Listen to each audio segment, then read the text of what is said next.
யார் இந்த ஃபினிஷிங் அப்படின்றதுல ஒரு கான்சன்ட்ரேட் பண்றாங்களோ அவங்களுடைய வாழ்க்கை தரம் பெரிய வெற்றியாக உயரும்.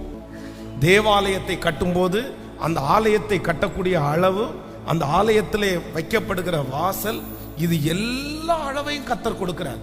அப்ப நம்ம ஆராதிக்கிற தேவன் எதை விரும்புறார் அப்படின்னு சொன்னா, நீங்களும் நானும் எதை செய்தாலும் ரொம்ப நேர்த்தியாய் செய்யணும்னு கர்த்தர் விரும்புகிறார்.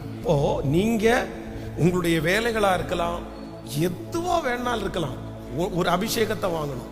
என்ன அப்படின்னு சொன்னா, ஆண்டவரே நான் ஒரு காரியத்தை செய்தேனே, ஆனால் அது எப்படி செய்யணும் அப்படின்னு சொன்னா, இதுக்கு மேல அதை நீட்டா செய்ய முடியாது அப்படின்ற அளவிற்கு நீங்க செஞ்சிட்டீங்கன்னு வைங்களேன், கண்டிப்பா சொல்றேன், நீங்கள் கண்டிப்பாக ஆசீர்வதிக்கப்படுவீர்கள்.